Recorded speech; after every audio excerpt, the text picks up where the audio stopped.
Alors imaginez un instant, et si tout ce qu'on poursuit dans la vie, le succès, le plaisir, l'argent, si tout ça, au final, c'était une impasse?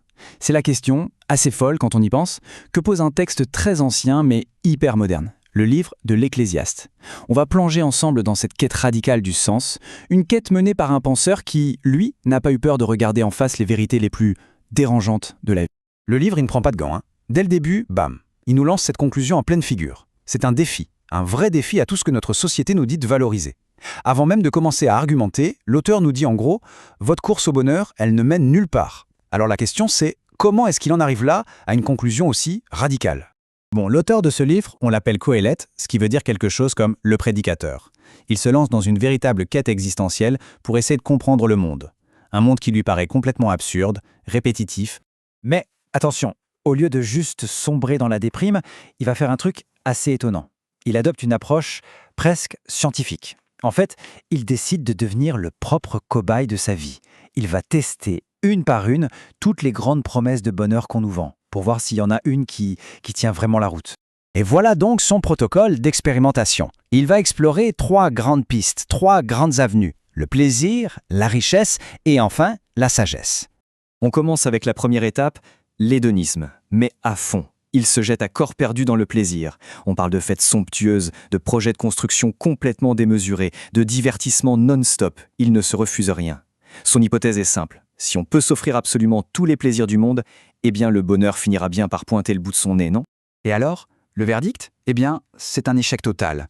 Le plaisir, c'est comme une étincelle. C'est brillant, mais ça disparaît aussitôt. Le lendemain de la fête, le vide est toujours là. Parfois, il est même encore plus lourd. C'est une impasse complète. Premier constat. Vanité. D'accord. Puisque le plaisir ne marche pas, peut-être que c'est la sécurité matérielle la clé. Il se lance alors dans l'accumulation de richesses, mais à une échelle qu'on a du mal à imaginer. Il ne devient pas juste riche, il devient la référence en matière de fortune. Il dépasse tous les rois qui l'ont précédé. Et pourtant, la conclusion est exactement la même. Vanité. Parce que posséder une fortune, ça veut aussi dire posséder la peur constante de la perdre. Et surtout, son tas d'or ne répond à aucune de ces questions fondamentales. La richesse, ça n'achète pas plus de temps, ça ne repousse pas la mort. C'est donc une deuxième impasse. Bon, les plaisirs sont vides, la richesse ne fait qu'angoisser.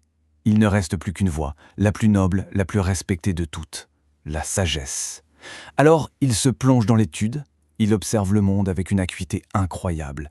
Peut-être que là, dans la connaissance, il trouvera enfin la clé du sens de la vie.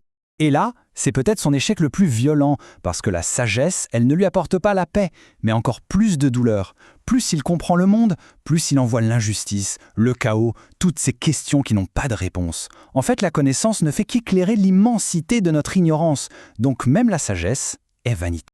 Alors, après l'échec de toutes ces quêtes personnelles, Qoéleth se tourne vers 2 forces qui, elles, dominent absolument tout. Le temps qui passe et la mort, qui est inévitable. On connaît tous ce fameux poème « Un temps pour naître, un temps pour mourir ». Le message ici est très profond.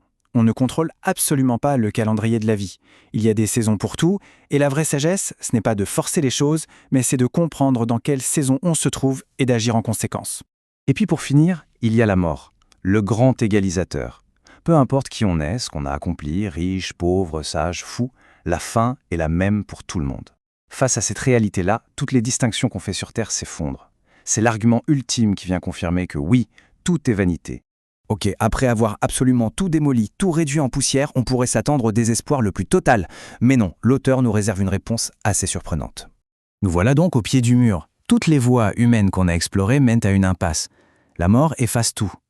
La question devient alors inévitable. Si tout, absolument tout est vanité, qu'est-ce qui nous reste? Comment est-ce qu'on peut vivre une vie qui ait du sens malgré tout ça? Et la réponse, c'est un changement total de perspective.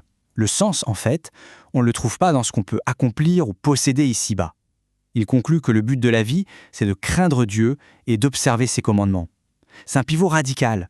On passe d'une quête de sens horizontale, tournée vers le monde, à une perspective complètement verticale, tournée vers le divin.